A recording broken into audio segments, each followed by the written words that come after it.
خدمت مردم عزیز کشورمون سلام عرض میکنم. تسلیت میگم مجددا. شهادت مقام معظم رهبری رو، فرماندهان بزرگوار کشورمون رو، دانش آموزان مظلوم و بیگناهی رو که مدعیان حقوق بشر، مدعیان آزادی، مدعیان انسانیت بیگناه با بمباران شهید کردن و روندی که متاسفانه وجود داره بدون توجه به تمام قوانین بین المللی هر جایی رو که دلشون میخواد بمباران میکنن و از مدارس و بیمارستان ها و مراکز مختلف در کشور پرهیز ندارن از اینکه این کارها رو بکنن. من لازمه از مردم بزرگوار کشورمون علیرغم همه این سختی هایی که وجود داره هر شب در صحنه، از هر کسی که ایرانیه، از هر کسی که تو ایران زندگی میکنه، بدون توجه به این که چه مذهبی داره، چه وضعی داره، چه قیافه‌ای داره، حضورشون برای دفاع از تمامیت خاک ایران ما، ایران در حقیقت سربلند تاریخی ما، باعث میشه که دشمنان ما رو نسبت به اون چیزی که در ذهن دارن ناامید بکنه و قدردان این مردم بزرگوار هستیم. همه اون اختلافات، نگرانی ها، دلخوری هایی که از همدیگه داریم، اعتقاد من بر اینه و باورم بر اینه امروز باید همه اینا رو کنار بذاریم. همه باید دست به دست هم بدیم و از آب و خاک و سرزمین خودمون با قدرت دفاع کنیم و تا پای جان ایستادیم تا ایرانمون رو سربلند از این بحرانی که هست بیرون بکشیم و اینکه ما بدون قید شرط بخوایم تسلیم بشیم، یه چنین خوابی رو اینا باید با خودشون به گور ببرن. آنچه که ما باش پایبندیم قوانین بین المللی است، چارچوب‌های انسانی است و اون اصولی که اینا دم ازش میزنن اصولا باید به همون پایبند باشن و حق و حقوق همه کشورها رو و طبیعتا ایران ما رو اینا حق ندارند نادیده ببینن. من اینجا لازم از کشورهای همسایه که مورد حمله قرار گرفتن از طرف ایران از طرف خودم عذرخواهی کنم برای اینکه ما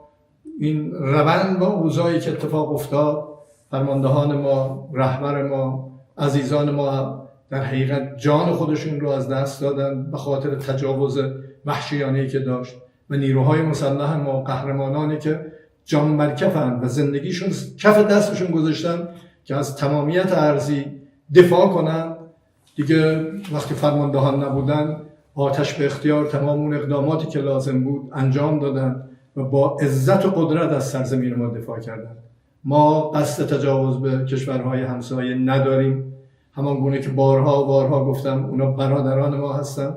ما با این عزیزان در منطقه باید دست به دست هم بدیم و صلح و آرامش رو برقرار بکنیم و امیدوارم این اتفاقاتی که افتاده در تصمیمی که ما دیروز در شورای موقت رهبری ما گرفتیم، این تصمیم به نیروهای مسلح گزارش داده شد که از این به بعد نباید به کشورهای همسایه حمله بکنن و یا موشک بزنن مگر اینکه از اون کشورها بخوان به ما حمله بکنن و من فکر میکنم این رو ما با دیپلماسی باید حل کنیم تا با دعوا کردن با کشورهای همسایه به مشکل رسیدن. مردم عزیز ما باید بدونن ما در دولت تمام وزرای ما، تمام نیروهای ما و تمام وجود پای کارن. تا جایی که دست ما بر بیاد کوتاهی نخواهیم کرد. ما خدمتگزار این مردمیم، ما تلاش خواهیم کرد که هیچ مشکلی از طرف ما برای مردم عزیز ما به وجود نیاد، ولی واقعیت این است که جنگ است و ما خودمون رو برای یک جنگ